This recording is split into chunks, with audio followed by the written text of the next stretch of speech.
Olá a todos, este é o canal Quarto Secreto, eu sou Adriano Colares e nós iremos então continuar as nossas reflexões a respeito da oração que iniciamos no devocional passado. Esse tema tão importante e crucial para a vida cristã. E no primeiro devocional nós falamos sobre as duas advertências que Jesus dá ali em Mateus capítulo 6 aos seus discípulos antes de ensinar a oração dominical. Então, se você não viu essa reflexão, vou deixar um link aqui para você, porque esta nossa segunda reflexão é sequência. E eu gostaria de, então, hoje, usando outros textos da Palavra de Deus, tentar ampliar o entendimento e aprofundar um pouco mais o entendimento nesse tema tão importante. Mas eu gostaria de iniciar partindo ali do verso 6 de Mateus 6, quando Jesus fala assim: Tu, porém, quando orares, entra no teu quarto e, fechada a porta, orarás a teu Pai que está em secreto, e teu Pai que vem em secreto te recompensará. Essa afirmação aqui categórica de Jesus, que diz que o Pai, ao ouvir-nos numa oração em secreto, Ele nos recompensará. Aqui nos dando a ideia e a compreensão de que tudo aquilo que pedirmos a Deus, Ele irá nos atender naquilo que estamos pedindo. E, claro, é isso que ele está falando aqui.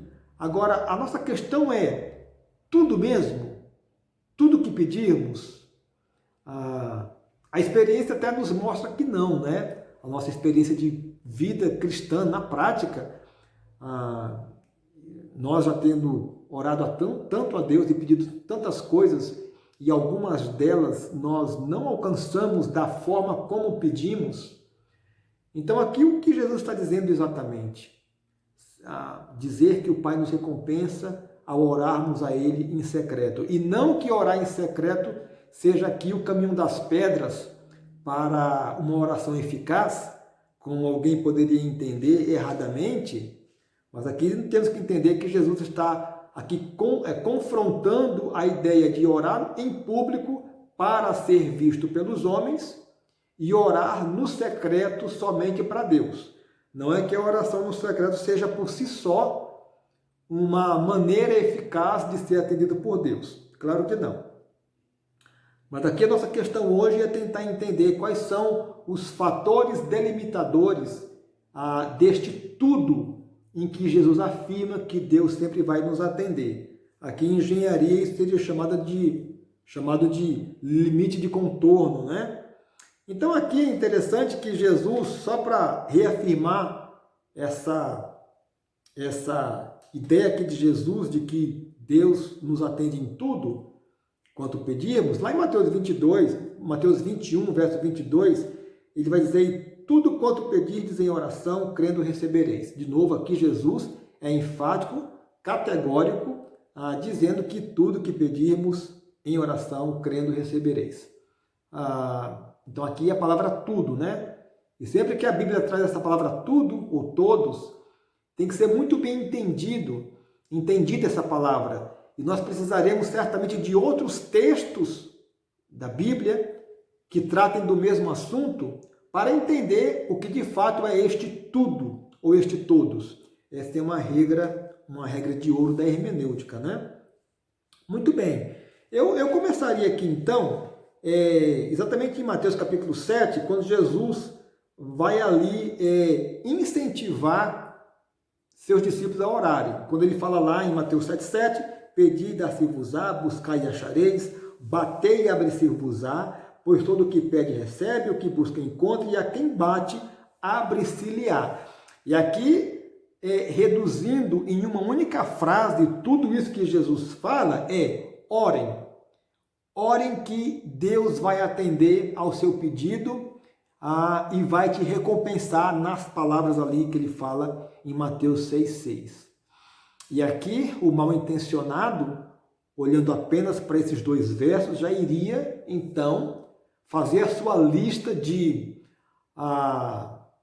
desejos então, para orar a Deus, para que Deus atendesse. Mas, continuando o verso aqui, ele fala: o qual dentre vós é o homem que, se porventura o filho pedir pão, lhe dará pedra, ou se pedir peixe, lhe dará uma cobra? Então, aqui, para quem achava que poderia fazer a sua lista de desejos, Jesus foi muito fraco aqui no exemplo, né?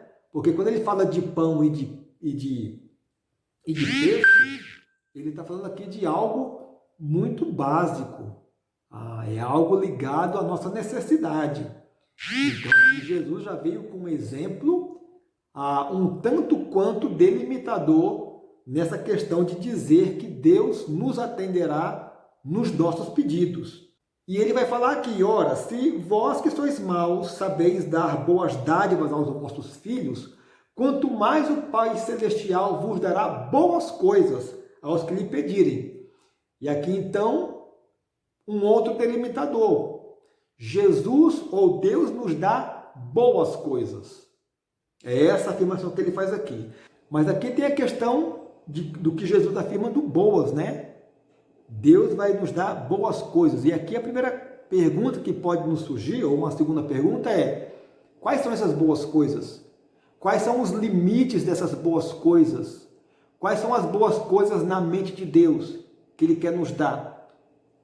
Será que são as mesmas coisas que estão na nossa mente humana, limitada, pecadora?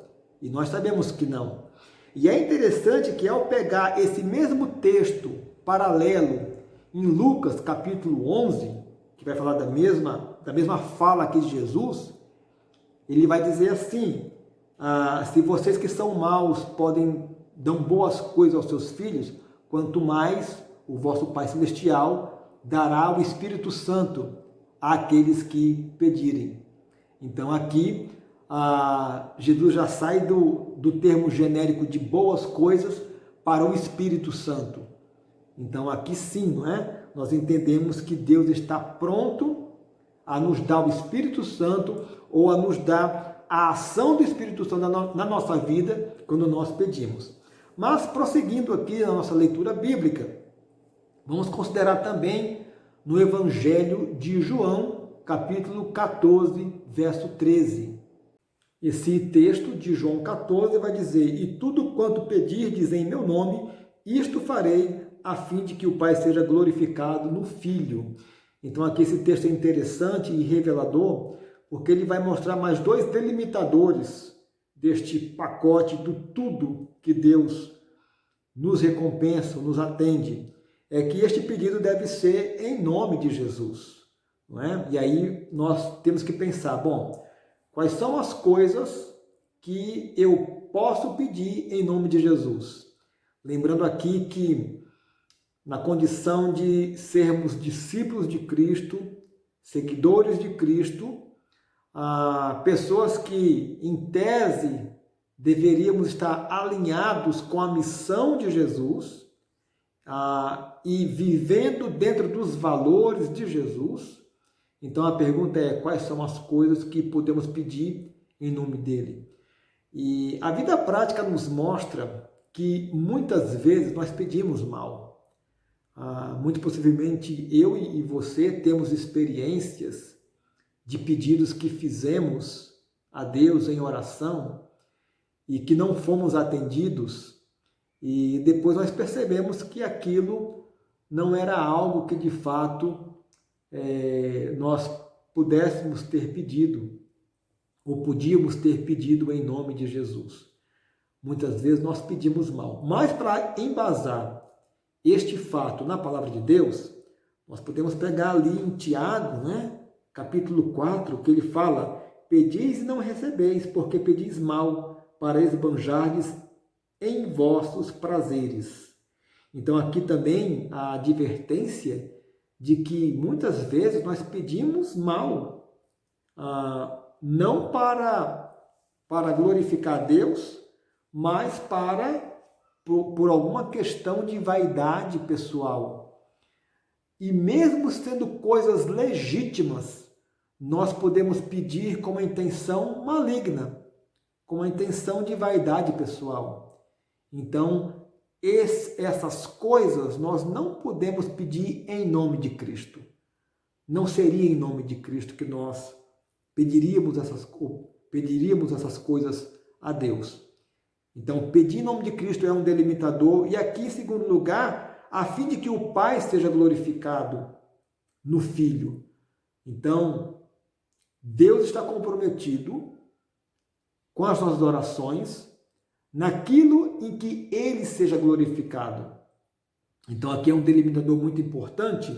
E, pulando aqui o capítulo, João capítulo 15, verso 7, tem mais 2 delimitadores. Na verdade, mais um delimitador, ele repete um deles.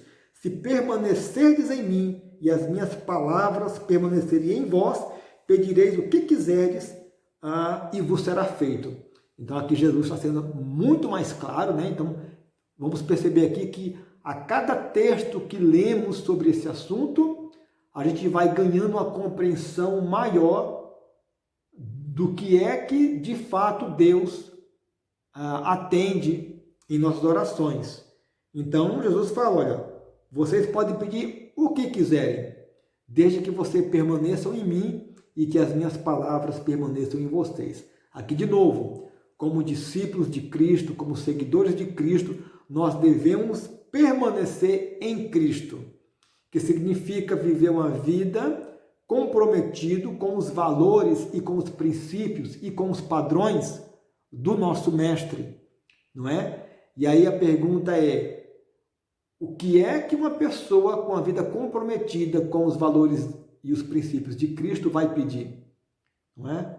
Então, muitas vezes, existe aí uma diferença brutal no tipo de pedido que uma pessoa assim faz e no tipo de uma pessoa que simplesmente está longe do seu mestre, não é? E aqui, ó, as minhas palavras permaneçam em vós, a palavra de Deus, não é? E eu quero recomendar aqui também o devocional número 2, vou deixar um link aqui para que você possa ver, é o segundo devocional que eu gravei aqui no canal e que eu falo ali como orar a palavra de Deus. E ali um tipo de oração em que nós podemos ter 100% de garantia e de fé de que Deus vai nos atender. Mas ali então é um outro enfoque e também, claro, alinhado com tudo isso que estamos falando.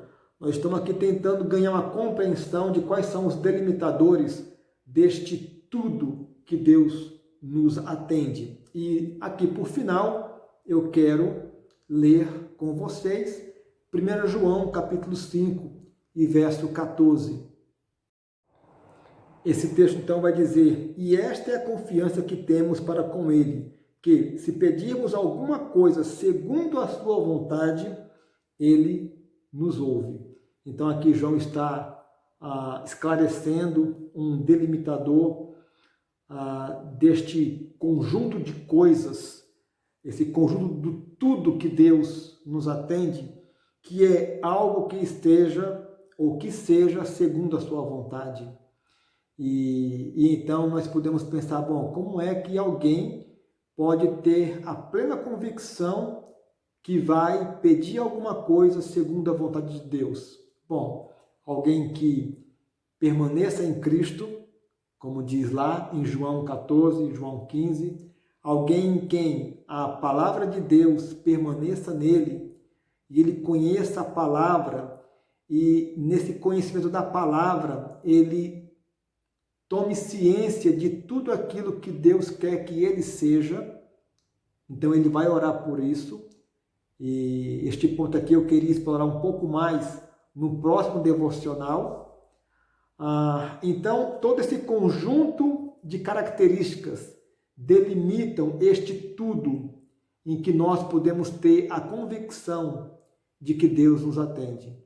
Quero voltar então ali para Mateus capítulo 6, verso 6, e finalizar, então, repetindo as palavras de Jesus, quando ele fala, tu, porém, quando orares, entra no teu quarto e, fechada a porta, orarás a teu Pai que está em secreto. E o teu Pai que vê em secreto te recompensará. Sim, é verdade. Jesus aqui não falou tudo sobre a oração, mas aqui é é interessante ver a beleza das Escrituras, em que Deus então revela todas as coisas de forma progressiva.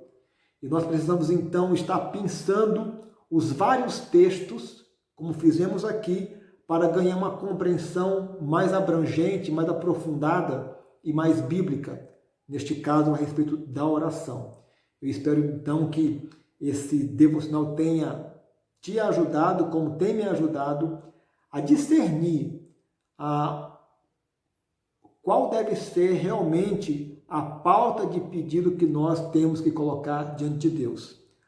Próximo devocional, iremos ampliar um pouco mais essa ideia e conto com a tua participação. Se você quiser aqui colocar nos comentários a sua impressão sobre esta ideia, ou se você tem outros textos também que vão colaborar com esse pensamento, coloca aqui, que pode nos ajudar a também ganhar uma compreensão ainda melhor sobre este assunto. Então, que Deus te abençoe ricamente, um forte abraço e até o próximo devocional.